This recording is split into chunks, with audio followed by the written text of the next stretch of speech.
코미디언 서세원의 장례식이 한국코미디언협회장으로 치러지는 가운데 생전 그와 함께했던 원로 코미디언들의 발길이 이어지고 있습니다. 세상을 떠난 지 열흘 만에 한국에 마련된 빈소입니다. 지난 4월 30일 서세원의 빈소가 서울 송파구 서울 아산병원 장례식장에 마련됐습니다. 장례는 기독교식으로 조용한 분위기 속에서 진행됐으며 명정 앞의 명패에는 목사 서세원이라 적혔습니다. 유가족들은 본래 화장을 하지 않은 채로 운구하려 했으나 현지의 열악한 환경 속에 그대로 보존되기 어렵다고 판단해 결국 현지에서 화장을 진행했습니다. 가장 먼저 장례식장을 방문해 조문을 한 것은 코미디언 이용식이었습니다. 이용식은 고인이 아무도 없어서 외로웠는데 바로 윗선배가 나타나니까 활짝 웃네라며 뜨거운 눈물을 쏟았습니다. 또한 그는 한국 예능 프로그램의 전성기를 이끈 주역이었는데 갑작스런 이별이 믿기지 않는다라고 말했습니다. 외국 일정으로 그는 조문을 마친 뒤 곧장 공항을 향했습니다. 이어 한국방송코미디협회장 엄영수, 이철우 경북도지사, 가수 남궁옥분, 주호영 국민의힘 원내대표 등 고인과 인연이 깊던 인사들이 조문했습니다. 조용하고 엄숙한 분위기로 조문의 발길이 이어지고 있는데요. 이외에도 KBS 코미디 극회장 김성규, MBC 코미디 극회장 전정희, SBS 코미디 극회장 정삼식 등도 빈소를 방문해 고인을 추모했습니다. 코미디언 임하룡, 가수 김은국과 서른도, 각 방송사와 엔터테인먼트사, 고인과 인연이 있던 각계 인사들이 보낸 조화 30여 개가 들어섰습니다. 한국 코미디언 협회장으로 장례식이 치러졌음에도 어딘가 평소보다는 한산해 보이는 빈소였습니다. 아무래도 생전 그의 과오가 큰 영향을 미친 것으로 보입니다. 한국방송코미디언협회 회장인 엄영수는 가정사가 있었어요. 이런 걸 갖고 자꾸 인터넷에서 비난을 하더라고요. 댓글도 나쁜 게 달리는데 고인에 대해 입에 담지 못할 소리들을 막 해요 라고 지적했습니다. 이어 이렇다 보니 조문을 오고 싶어도 부담이 돼서 못 오는 것 아니겠냐라고 성토하기도 했습니다. 엄 회장은 언론도 그걸 바로 잡아주는 사람들이 있어야 해요. 이거 잘못됐다는 식으로. 저도 이제 이런 걸 막는 법안 마련 등 운동을 해볼까 합니다 라고 전했습니다. 엄 회장은 고인과의 인연에 대해 1980년대 인기리에 방영된 MBC 청춘만세라는 프로그램을 짚었습니다. 그는 제가 29살에 데뷔했는데 고인은 이미 그 당시 25살의 나이로 스타가 돼 있었어요. 청춘만세라는 서세원 씨를 주축으로 한 프로그램을 1년 반, 2년 정도를 같이 했는데 그때 당시 코너를 함께 많이 했고 그건 나로서는 영광이었어요 라고 회상했습니다. 이어 그때 그 2년 동안 연예계에서 배워야 하는 모든 걸 배웠어요. 서세원이라는 스타를 통해 방송국에서의 처신, 프로그램에서 살아남으려면 어떻게 해야 하는지, 프로듀서와의 관계는 어떻게 하는지 등 나에겐 교과서였어요 라고 부연했습니다. 엄 회장은 최근에야 코미디언 MC가 많아졌지만 그때 당시에는 학자, 박사 등이 사회를 맡았던 때예요. 그런데 서세원이라는 사람이 나타나서 사회를 시켜보니 차원이 틀린 것, 그야말로 진정한 쇼가 됐죠 라고 설명했습니다. 상주는 딸 서동주를 비롯한 세 자녀와 외조카 며느리, 재혼한 배우자 김모 씨가 맡았습니다. 다만 생전 이혼한 서정희의 이름은 전광판에서 보이지 않았습니다. 무엇보다 눈에 띄는 것은 딸 서동주의 이름이었습니다. 사실 서동주는 아버지 서세원과 절연을 했습니다. 그 과정도 단순하지만은 않았죠. 지난 2020년 방송에서 서동주는 서세원은 어떤 사람이냐고 묻는 질문에 기억에 다락방이 있다면 거기에 넣어두고 꺼내지 않는다. 그걸 여는 순간 굉장히 부정적인 감정이 많아서 제 인생을 삼킬 것 같다.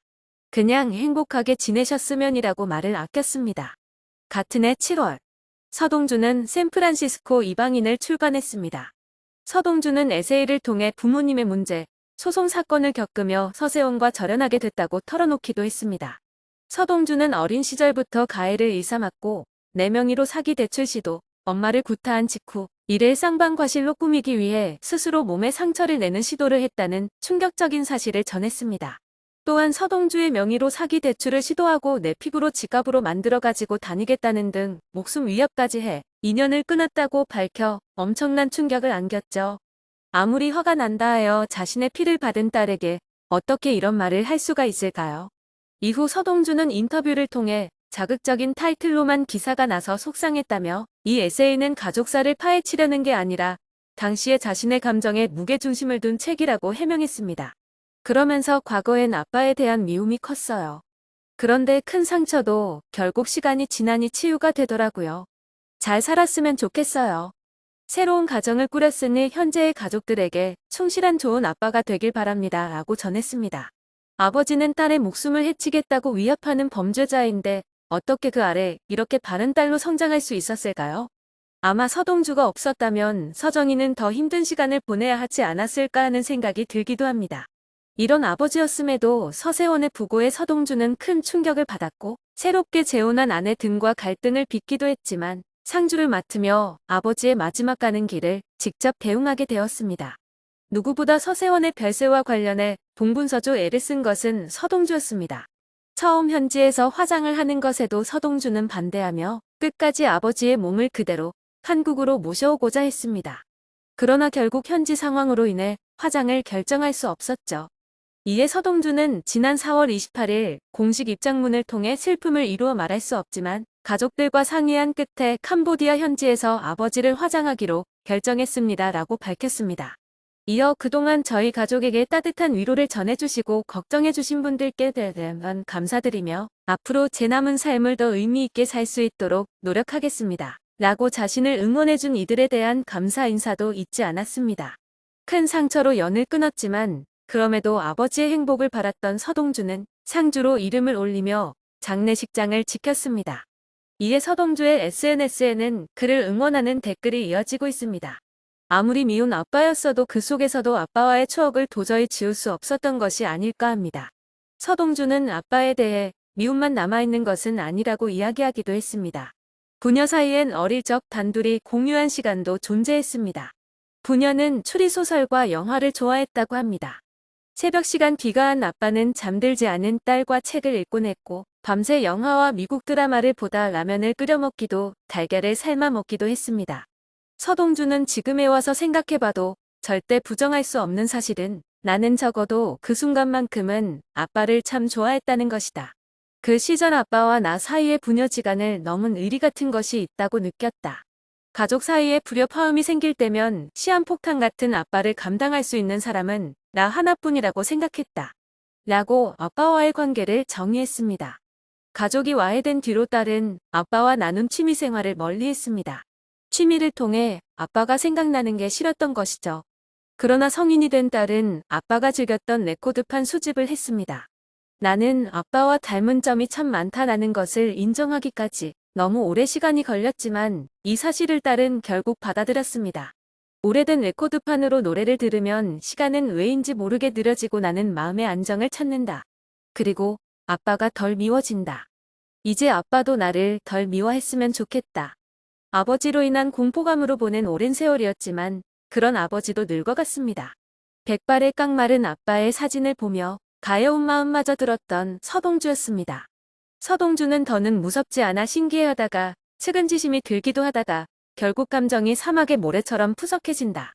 지금껏 가족은 보이지 않는 끈으로 묶여있다고 생각했고 그래서 그 울거미에서 벗어나려고 발버둥 쳤다. 그런데 지나고 보니 애써 그럴 필요가 없다는 걸 깨달았다. 한번 멀어진 가족은 굳이 노력하지 않아도 물살에 밀리듯 점점 더 먼 곳으로 흘러가고 어느새 신기루처럼 흐릿해지기 때문이다. 그리고 어쩌면 그 편이 더 자연스럽다라고 그렇게 자신의 상황을 있는 그대로 받아들였습니다. 딸이 아빠에게 바라는 점이 이제 나를 덜 미워했으면 좋겠다라는 것이 너무도 슬프게만 들립니다. 때문에 아버지의 마지막 가시는 길, 평안하도록 끊임없이 뛰어다닌 것이 아니었을까요? 고인의 연결식은 당초 주진우 기자가 추도사를 하기로 돼 있었지만 고인이 평소 절친했던 박문영 문영그룹 회장이 추도사를 맡는 것으로 최종 결정됐습니다. 발인식은 5월 2일 오전 8시 진행되며 이에 앞선 오전 7시 20분 가족 예배 후에 7시 40분 연결식이 엄수됩니다. 연결식 사회는 코미디언 김학래가 보며 양력보고는 이용근 사무총장이 각각 합니다. 추모사는 엄영수 한국코미디언협회장, 추도사는 박문영, 문영그룹 회장이 각각 맡으며 가족 대표 인사는 서세원의 고종 사촌이 합니다. 그런 가운데 서세원의 실제 채권자가 빈소에 찾아왔다는 기사가 보도되었습니다. 앞서 서세원이 막대한 재산을 보유하고 있는 것으로 알려졌었으나 실제로는 남은 재산이 하나도 없다는 주장이 제기되며 많은 의문을 낳았었는데요. 고인의 빈소를 찾은 채권자는 서세원을 믿고 코인 투자금을 줬는데 처음에 안내해준 내용과 달랐다며 상황을 설명했습니다. 이후 투자금을 돌려받기로 했는데 채권 금액 중 일부를 아끼받지 못했고 그러던 중 서세원이 세상을 떠났다고 답답함을 호소했는데요. 처음에 그는 유족들과의 대화를 요청했지만 이 과정에서 소동이 벌어질 뻔했습니다. 다행히 유족이 나와 대화를 진행했고 자리가 정리됐습니다. 채권자는 이제 누구에게 남은 금액을 받아야 할지 모르겠다고 털어놓았는데요. 그가 보여준 서세원과 나눈 문자 메시지에는 변제하겠다 라는 약속이 적혀 있었지만 더 이상 그 약속은 당사자가 지키기 어려워졌습니다. 이후 서세원의 배우자 혹은 자녀에게 채무 문제가 이어질지는 좀 더 지켜봐야 할 것으로 보입니다. 여전히 좋은 이야기보다는 비난의 여론이 가득한 고인이지만 마지막 가는 길, 가족과 동료들의 배웅을 받으며 가시길 바라겠습니다.